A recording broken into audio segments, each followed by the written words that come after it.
Now you can access more of your favorite PBS shows than ever before. You don't mean it? Yes. Introducing PBS Passport, a new member benefit that lets you binge the latest seasons and catch up on your favorites. You've made me a happy man. Anytime you want, anywhere you are. Unbelievable. Awesome, isn't it? Support your PBS station and get Passport. Coming up next on Arizona PBS, Life and World. Your favorite PBS shows, ready to watch when you are. Anytime, any place. Find more ways to explore than ever before. Coming soon to Arizona PBS. Millions of migrants and refugees have risked everything for a new life in the West. Now, first-person stories of how they got there and what many found. Do not come to Europe. Anti-Islam, anti-immigrant. I call it extreme vetting. Filmed over 3 years across 31 countries. I'm waiting for my fate to be told. Europe either gave me a life or death. Tuesday night at 8 on Arizona PBS. Support for Arizona PBS comes from viewers like you and from the denture experts with their digital technology strive to give you a confident and natural smile with comfortable fitting dentures or implants with no sores or odors. Information and appointments at thedentureexperts.com or 480-275-6284. I'm David Goldstein, owner of Biltmore Loan and Jewelry. We buy or loan on upscale assets. We have over 30 years of experience in determining values of automobiles, jewelry, art, collectibles, and antiques. For more information and appointments, BiltmoreLoan.com. From the Cronkite Studios in downtown Phoenix, this is Cronkite News. The Senate voted to end the 3-day-old government shutdown today. Arizona congressional leaders are weighing in on the decision. Plus, Arizona's governor is taking a stand against the opioid epidemic, pushing the legislature back to work to make a new law.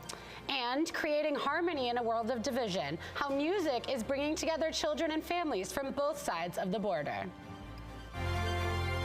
Cronkite News starts now. Good evening and welcome to Cronkite News on Arizona PBS. I'm Fortessa Latifi. And I'm Chancellor Johnson. Thank you for joining us. The U.S. Senate voted today to end the 3-day government shutdown as Democrats dropped their objections to a temporary funding bill. The bill will keep the government open through February 8th. However, today's vote will not officially end the shutdown. The Senate is voting now to grant final approval of a stopgap spending bill, and then it must be approved by the House. Arizona Senator Jeff Flake participated in the vote and says the bill must be approved by one final person as well. Ultimately, the president is going to need to get on board in order for the House to vote on it. The House still very, much more so than the Senate, relies on the backing of the president. Flake also spoke today about what this decision means for Dreamers. He said they hope to find a deal for DACA by March 5th. Flake says he thinks they will be able to do so, but it would not be a permanent solution. Other members of Arizona's delegation are talking to Cronkite News about getting the government back up and running. Cronkite News reporter Shelby Lindsay is live in our Washington, D.C. bureau. I spoke today with Arizona Congressman Tom O'Halloran, a Democrat, and Paul Gosar, a Republican. While both disagree on how we got to a shutdown, Gosar said DACA should have never been a part of the discussion. Both agree the process has to work better going forward. We're here. Let's get some assurances that we're going to be able to have a transparent discussion for the people of America and for a body that's supposed to be able to deliberate on the core issues that America faces and do it in a way under regular order that allows for that transparency to occur and for inclusion of the American people. We got to make sure that we right the ship in the Senate so that we're actually passing appropriation bills like the House has done. You may have your qualms and problems with the House, but the House has actually got its job done. It passed a budget and the 12 appropriation bills. O'Halloran and Gosar may have a chance to put their words in action sooner rather than later. The deal being voted on today extends the budget for only less than 3 weeks. Live in Washington, Shelby Lindsay, Cronkite News. Governor Doug Ducey called a special session today to bring up legislation over the opioid crisis. Ducey hopes to decrease the overdose death rate. The governor's proposal limits doctors from prescribing more than an initial 5-day supply of pain medication. It also boosts regulations and adds $10 million to help uninsured people get addiction treatment. Ducey spoke on the proposal at a news conference earlier today. Our plan is based on data and medical research. It represents a months-long citizen and stakeholder engagement process. A lot of work has gone into this, and the result is one of the most thorough, thoughtful, and aggressive pieces of public policy we've seen in years. Other provisions include new training requirements for doctors and arrest protection for people who call for help for an overdose. The anniversary of the Phoenix Women's March brought thousands to the state capitol. We have team coverage, taking a look at the march 1 year later and one group who is fighting against violence. We begin with reporter Imani Stevens, who takes us to the streets of the march.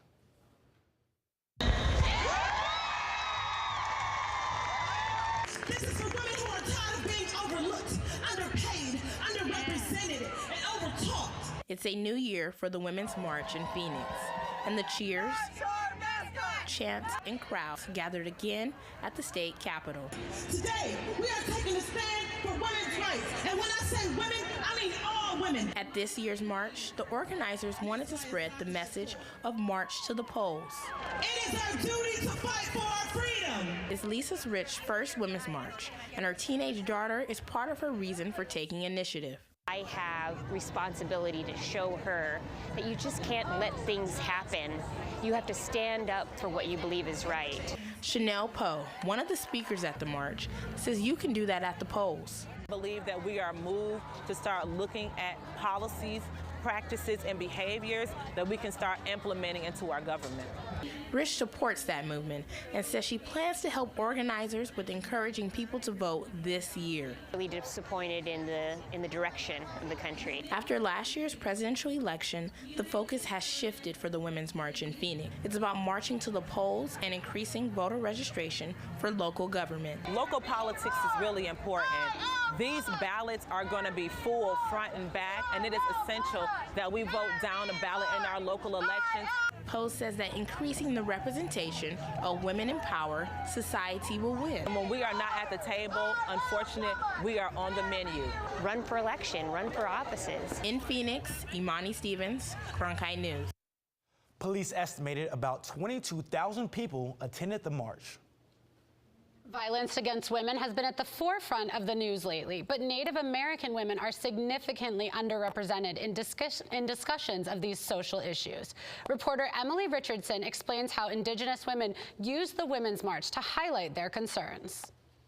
I attended the Phoenix Women's March yesterday, and what was different about this year's event is that the committee that planned it included several Indigenous women. Today, we are also marching for the many Indigenous women and girls we have lost. Women from the Native communities are using events, such as the Women's March, to help empower and bring awareness to issues in their communities. This year, the group Honor Indigenous Women was leading the path at the Phoenix March. The Indigenous March was organized by Nailene Jean and Evie Reyes Aguirre to shine light on issues Indigenous women face in society. We are at the highest rate of assault, and we face the highest rate of violence by 10 times the national rate. In 2016, the National Institute of Justice released a report saying more than 84% of Indigenous women in the United States have experienced violence in their lifetime. One of the biggest issues faced by their community is the missing and murdered Indigenous women crisis. According to the National Indigenous Women's Resource Center, Native women are murdered or go missing at a higher rate than any other ethnic group. Jean says her own personal experience with violence and sexual assault motivated her to become a leader in events like the Women's March. I don't want any other Indigenous women to feel like their voice can't be heard. March attendee Fiona Deschini is hopeful that rallies and protests will help get the conversation started about problems facing Native Americans. Today brings me a lot of hope because a lot of more Native Americans are coming out and actively protesting and seeking out their rights. Their group is appreciative of how inclusive the march was this year and hopes the community continues to recognize issues faced by Indigenous people. In the Media Center, Emily Richardson, Cronkite News. Today is the 45th anniversary of the Roe v. Wade decision to legalize abortion. Marchers took to the streets across the nation this weekend in a bid to stop abortion. Cronkite News reporter Adiana Bustos found some pro-life Arizonans who traveled all the way to the nation's capital for the March for Life. Emotions tend to run high at politically charged events like the March for Life. But Alexander Spieldenner said he and his friends from Gilbert are bringing a new emotion. I think that we're continuing to break the stereotype of, very angry pro-life people, because that's not who we are. Thousands are gathered here at the March for Life, some of them youth from St. Mary Magdalene's Church in Gilbert, Arizona, who say their outlook is positive as the pro-life generation. The focus of this year's march was youth in particular. Protest signs and balloons were handed out to the crowd in order to spread the pro-life message. Catholic homeschooler from Mesa, Antoinette Hanning, says attending the march gave her hope for the future of the pro-life movement. It's so encouraging. Definitely very encouraging to see all these people coming for the same cause. It shows you that it's not a cause to be messed around with. Despite the positive outlook, groups like NARAL Pro-Choice America said in a statement that their members will never stop organizing and mobilizing to defend reproductive freedom. Jake Stanley, the director of youth evangelization of St. Mary Magdalene, said the pro-life generation are ready for the fight. To our government leaders, we want them to know that that we're a pro-life generation and that we desire laws and legislation that's going to protect life at all stages, from womb to tomb. Reporting from Washington, D.C., Ariana Bustos, Cronkite News. For one teacher, the impossible becomes the possible. She specializes in helping students overcome their limitations. Coming up on Cronkite News, the story of how this little girl achieved her dreams. Plus, a new report card is out on how every state stacks up when it comes to highway safety. Find out why Arizona ranked among the worst.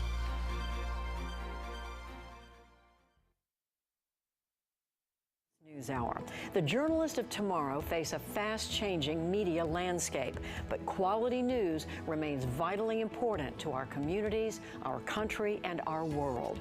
At ASU's Walter Cronkite School of Journalism and Mass Communication, students learn solid, reliable reporting, holding the powerful accountable, and rebuilding the public's trust. The Cronkite School and Arizona PBS, preparing the next generation for a stronger future of journalism.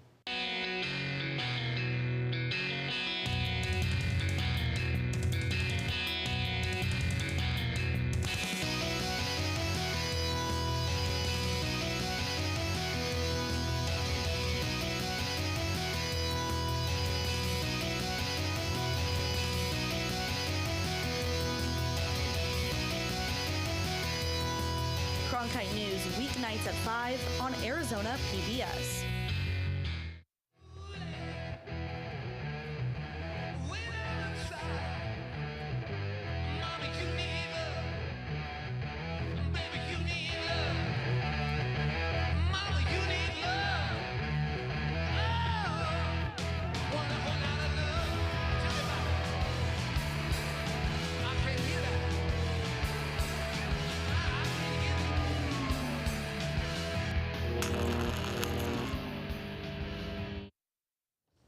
Arizona is ranked third in the country for worst highway safety. This is according to a report released this morning by advocates for highway and auto safety. Arizona received a red rating because there are only 4 laws regarding highway safety in the state. Advocates say Arizona's poor rating is a result of key laws that are missing. These include seatbelt laws for all passengers in front and rear seats and helmet requirements for all motorcycle riders. They also called for stronger booster seat regulations and restrictions bans on texting while driving. The report tallied almost 1,000 vehicle-related deaths in Arizona in 2016 and set the economic cost of crashes at more than $4 billion. Schools from across the valley took a field trip to the state capitol for National School Choice Week. Parents and students had the chance to visit school-sponsored booths to discover the different opportunities each campus offers. School Choice Week gives parents and students the opportunity to discover all the different charter, public, and private options available around the state. Students like Phoenix Coding Academy freshman Cole Kelly represented their schools and shared their experience with choosing the right school. I've always had a passion for technology and electronics. I instantly knew that that was something I would definitely have no problem waking up and going to 5 days a week. It does a great job with making sure that students have choices to go to the schools that are best for them, and parents can choose these things. And we have a lot of incredible schools here in Arizona, some of the top in the country. There will be a National School Choice Week event in cities around Arizona for the rest of the week. In ballet, every dance is unique, but for Chelsea Gannon, every plie and pirouette is a miracle doctors never thought would happen. Olivia Richard shows us what made a difference in the life of this special dancer. She's a ballerina unlike any other. When you watch Chelsea Gannon dance, there's a sort of magic. Every step frees her from the very thing that once anchored her to the ground. Chelsea has dyspraxia, a disorder that impacts all her motor movements. For her to control her muscle movements, which come naturally to us, she goes through multiple steps in her brain. Dyspraxia meant Chelsea couldn't move her arms or cross her midline, making everyday tasks like buttoning a blouse impossible and ballet unimaginable. It was almost heartbreaking that you know that someone's not necessarily going to be open-minded to working with your child. But Chelsea will tell you, just like Cinderella, she had a little help. But when I met Miss Kelly, she transformed my whole world. Meet the fairy godmother of dance. I developed the work for Chelsea, and she shows me where we should go. Caroline Atkinson is a teacher with the Royal Academy of Dance who specializes in training dancers with severely limiting disabilities. I can do it. With the help of Caroline music and ballet combined. Atkinson's program, Inner Dancer, uses music and dance therapy to help students overcome their limitations. It's made me who I am. And like most magical bonds, to borrow a phrase from her favorite song, there's no limit to what they can achieve together. In Phoenix, Olivia Richard, Cronkite News. The Inner Dancer Dance Company is open to children with and without disabilities. The program puts on several performances throughout the year, including their annual Nutcracker at the Orpheum Theater here in Phoenix. Border walls may be meant to keep things out, but they can't keep out a love for music. Coming up on Cronkite News, how these music lessons bringing harmony to children and families across the border. And warmer temperatures are on their way. Stay tuned for your full 7-day forecast. I'm Ted Simons, host and managing editor of Arizona Horizon. Join us each weekday at 5:30 and 10 as we bring you the top newsmakers who impact the state. We cover the stories in depth that shape and affect our local communities, and we take the time to ensure that all voices are equally heard. For more than 30 years, Arizona Horizon has been your voice and your source for what matters most, right here on Arizona PBS.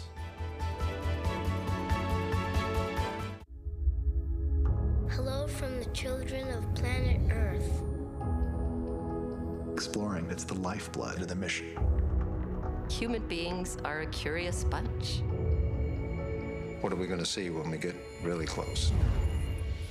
Wow. Just because an idea is crazy, it's not necessarily wrong. We were on our way.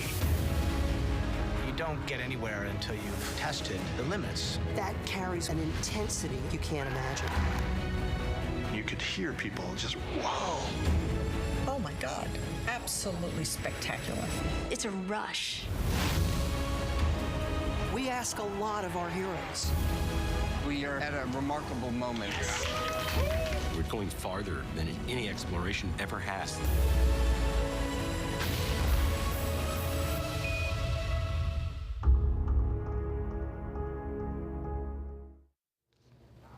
Cronkite News has a mission to cover stories in every corner of the state. It's part of our Access Across Arizona initiative. And tonight, a story of song and some very dedicated teachers in Cochise County. Reporter Adriana de Alba traveled to the border town of Naco, Arizona to see how some musicians are inspiring children in the sister city of Naco, Sonora. It's a project that's breaking barriers along the border, and its message is loud and clear. Children and adults from 2 different countries can create harmony together and find life's meaning through the magic of music. In the small border town of Naco, just 13 miles south of Bisbee, Arizona, joy. Teaching music to Mexican children along the border was just a dream, but now that vision has come to life, thanks to Bisbee-based artist Gretchen Bayer. I think that the border wall means nothing. It doesn't stop kids from being kids or loving to make music together. For the children living in this town, an opportunity like this is hard to come by. Many of the families here struggle to make ends meet, and music lessons are not usually a priority. It's beyond my imagination. Son buenas personas. They're good people because there are some from the U.S. who won't do this. They're not like these people who teach us and are kind to us. I know that we all light up when we're here. Everybody here, it comes down and comes down again and again, and we all keep coming back, and the rewards are really just that it feels so good to help these kids. The port of entry here in Naco is very fluid. It usually takes less than 5 minutes to get to the Mexican side of the border, which makes it easy for the musicians to visit the children twice a week. The U.S.-Mexico border is often thought of as firmly dividing 2 nations, but with people coming and going every day, it flows more like a river. I hope that our project inspires other people to just cross over. It's okay on the other side. In fact, it's really nice over here. You know, it's colorful, the people are warm and loving, there's a lot of laughter, the kids are great. What's not to love? For the musicians and the kids, that is music to their ears. All of the instruments for the program are donated, and the musicians volunteer their time. Gretchen says her goal is to keep this program going for as long as she's able to. In the broadcast center, Adriana de Alba, Cronkite News. From the border to the valley, cooler temperatures are sweeping Arizona. Holly Bach has this week's forecast.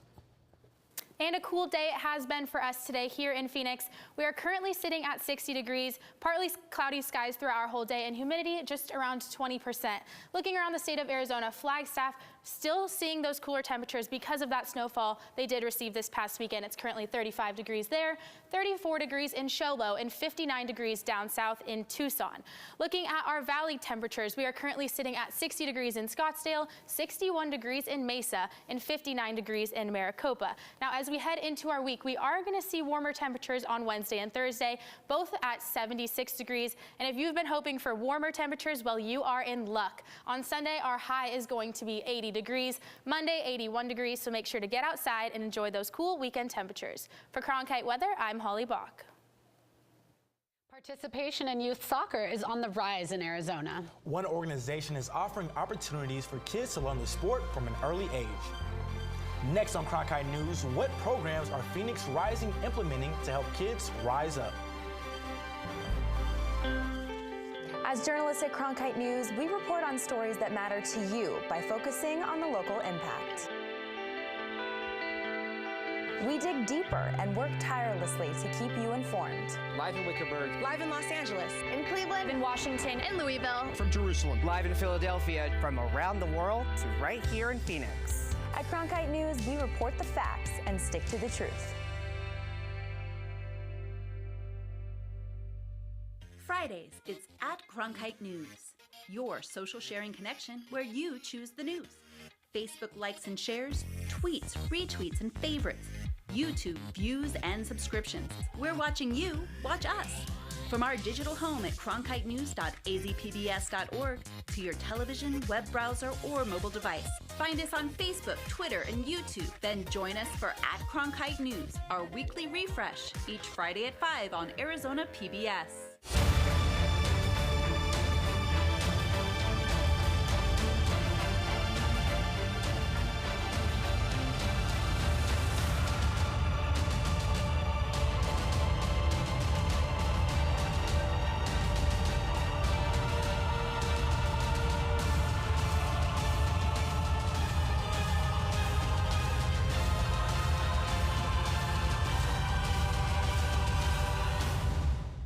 I'm Jose Cardenas, host of Horizonte. Each week, we bring you experts and community leaders to discuss the issues that are vital to our community here in Arizona. We cover the stories that affect and inspire us and our families, and talk to the newsmakers who shape the communities where we live. Horizonte is your source and your voice for what matters most here on Arizona PBS. The Arizona Cardinals have a new head coach. Steve Wilks was the defensive coordinator for the Carolina Panthers, but will be introduced as the head of the Red Sea tomorrow at noon. Outgoing coach Bruce Arians says he's interviewing for a new career in sports broadcasting. Cronkite Sports will have full coverage on the introduction of Coach Wilks tomorrow. Phoenix Rising FC is looking to take the future generation of soccer to the next level here in Arizona. Cronkite News reporter Grayson Choi explains how kids are learning firsthand from one of the team's newest players.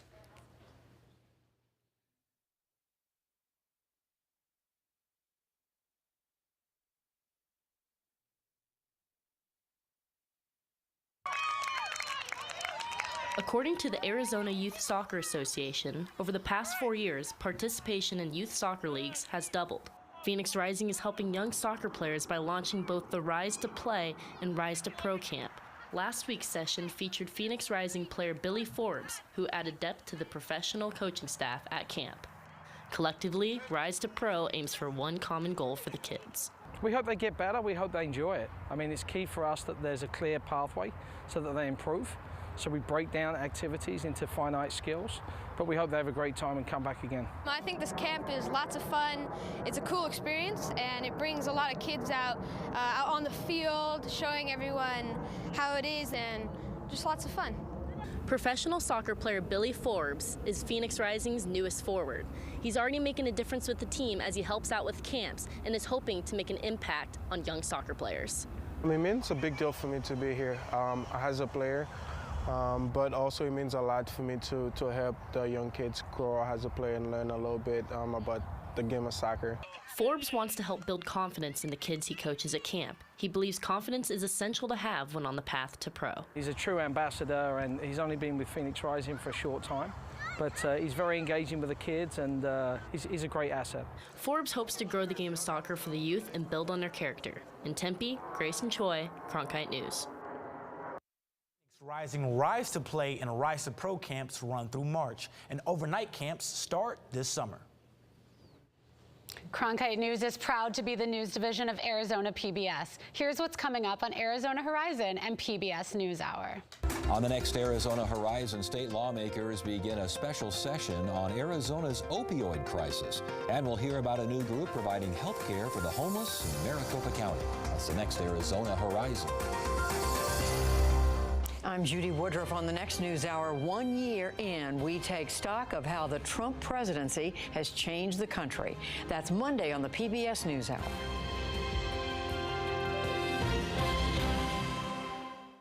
That's it for Cronkite News tonight. Thanks for joining us. For top Arizona stories anytime, go to cronkitenews.azpbs.org.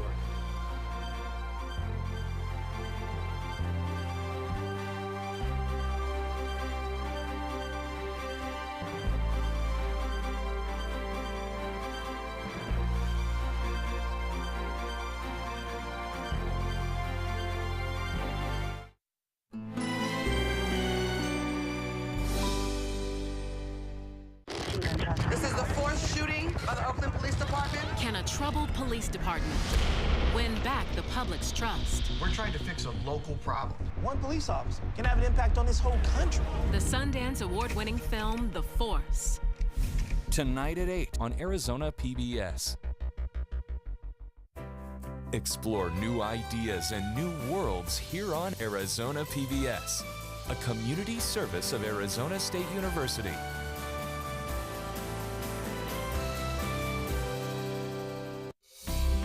The easiest and best way to support Arizona PBS is by becoming a sustaining member.